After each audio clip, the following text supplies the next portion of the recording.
Coming up, we're talking Ryan Newman, Wayne Johnson, Bill Balog, and more drivers headed to Volusia this weekend. Let's do this.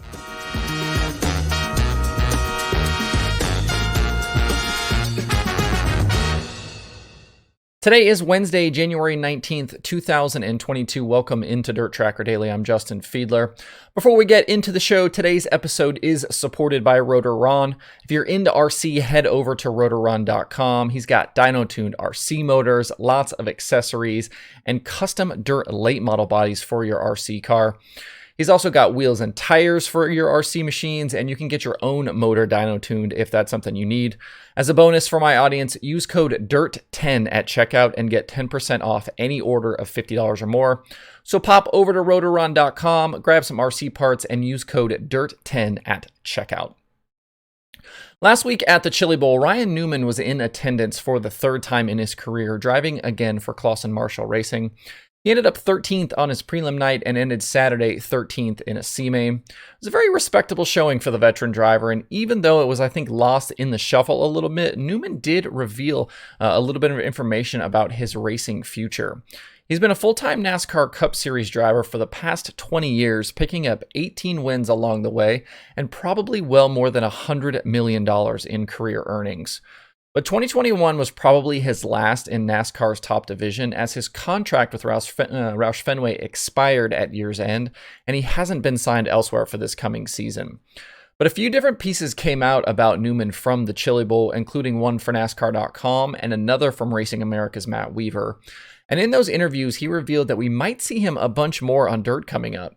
In addition to wanting to run some more pavement modified races with the Whelen Modified Tour, Newman also talked about possible starts in the USAC Silver Crown Series and some dirt late model appearances. He characterized some of these races as, quote, bucket list items he missed along the way. As we've seen with Tony Stewart, Newman is the next in line to return to dirt and some of the racing in which he cut his teeth before he made it big in NASCAR. And he joined all of these high-profile drivers currently, like Larson and Bell and all these other guys who are crossing over between the worlds. Silver Crown stuff isn't a huge jump for Newman. He actually made a start in 2021, finishing 20th at IRP, and is a past champion of that series. The dirt late model stuff could be interesting, though. I've heard rumors of a possible regional team running Longhorn chassis. I think that could be really fun to watch Newman get into that stuff. He'd certainly be a draw at some of those races. And I'd guess the only real starts Newman has made in a late model were probably those prelude races back in the day before the Dream. So even though he won't be racing on Sundays anymore, it sounds like Newman isn't quite done with his motorsports journey just yet.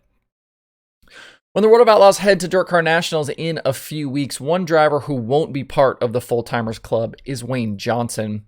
His 2C racing team announced via Twitter last night that they are going to pull back from the Outlaws full-time and run a pick and choose schedule in 2022.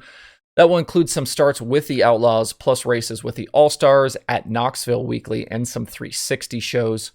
Johnson has been a full-time Outlaw for the past 2 years, including winning Rookie of the Year in 2020. He moved up after a bunch of time with the ASCS. It's been tough sledding for that group, though, with only 11 top 10 finishes in their past 132 Outlaw appearances. The team discovered a problem with their cars towards the end of 2020, and they were definitely much improved this last season, gaining nearly 7 spots in qualifying average and more than 2 positions in average feature finish. But even with that bump, they still struggled often and were near the bottom in feature plus-minus for the year. With the addition of names like Casey Kane, Spencer Baston, and Noah Gass, things weren't going to get any easier for Johnson and that team, and I'm not really surprised they're pulling back. This is an insanely tough group to race against, and it cannot be fun getting your head kicked in regularly. At a certain point, also, the economics just don't work out well if you aren't consistently getting decent finishes in those features.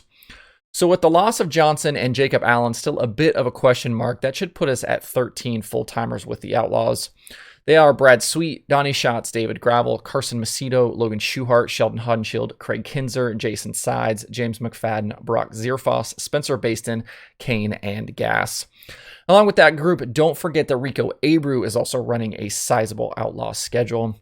So barring any late surprises, we should stay right around that number depending on what happens with Jacob. It will definitely, no doubt, be another absolute slugfest season with that group as full-time Outlaws. In other sprint car news, the All-Star Circuit of Champions have added another confirmed driver for the 2022 season, and it's a returning team and driver combination from last year. Bill Balog and the B Squared Motorsports squad will be back for year number 2, hoping to build on their success from their rookie season. The North Pole Nightmare ended up 5th in the final standings behind champion Tyler Courtney, Corey Eliason, Hunter Schoenberg, and Zeb Wise. In 48 races, Balog scored 2 wins, which were back-to-back nights at Plymouth and Angel Park in June, along with 11 top 5s and 20 top 10s. He led all full-timers in feature plus-minus at plus 66 and was second behind Sunshine in the number of races with a positive plus-minus. For 2022, that group needs to find just a bit more speed in qualifying. They had a time trial average that was north of 12th, and any improvement they can find there will pay off later in the night, especially with Balog's ability to pass cars come feature time. And if I'm not mistaken, I believe Balog makes it 3 confirmed drivers for the All-Stars for 2022 right now. We already know about Kevin Thomas Jr. and Kyle Reinhardt. From there, I think we can safely assume the 26 of Corey Eliason, the 10 of Zeb Wise, the 55 of Hunter Schoenberg, and the 13 of Justin Peck will also return. I don't know about Cap Henry at this point, and we know Chris Windham will run a bunch of All-Star races, but most likely not full-time. And then the big one we're waiting on is defending champion Tyler Courtney. I know he wants to go outlaw racing at some point, and there was talk early on that he may make that jump this season, but I think right now all signs are pointing to an All-Star return. So as of this moment, we're looking at probably 8 or 9 full-timers, but there are usually a few surprises in the spring. Remember that the All-Star season begins in February in Georgia and Florida, but points don't actually count until the series hits Attica in April. So there's still plenty of time for teams to make up their minds with the All-Stars. All of the late model teams must be feeling a little antsy right now because the field at Volusia for this weekend's Sunshine Nationals just keeps getting better. We've already talked about the Outlaw regulars, Stuart Friesen and Kyle Larson. And now we can add Kyle Strickler to the mix as of last night. He showed off a photo of his Longhorn chassis on Twitter last night with his upcoming schedule that includes this weekend's racing, plus the 3 nights of Lucas at Golden Isles, and then both weeks at Dirt Car Nationals between his modified and the late model. I've also seen G.R. Smith is coming with what appears to be Ashton Winger behind the wheel. That is the 89 machine. Add in Chris Madden and a whole host of others, and we might be somewhere near 40 cars for the weekend. Not bad for a little super late model show in January. Teams will get a chance to practice tonight with racing Thursday through Saturday.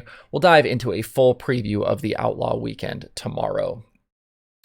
In the Dirt Racing podcast department, Wing Nation has Zach Dahm, Loud Pedal has Chili Bowl champ Tanner Thorson, Ohio Dirt has Colin Shipley, Passing Points has a bunch of Chili Bowl interviews, and there are new episodes of the Dirt Reporters and the Dirt Nerds.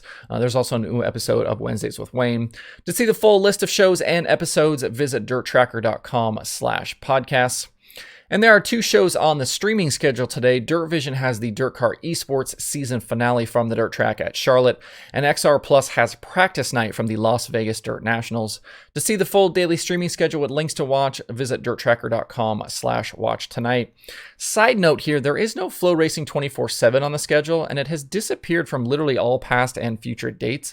Not sure if that's an oversight or a strategic change here with Flow. We'll have to see how that plays out coming up. That's it for the show today. Hope you have a good Wednesday. If you have thoughts about the topics on today's show, please leave them in the comments below or tweet at me. Thanks everybody for tuning in. We'll see you tomorrow for more Dirt Tracker Daily.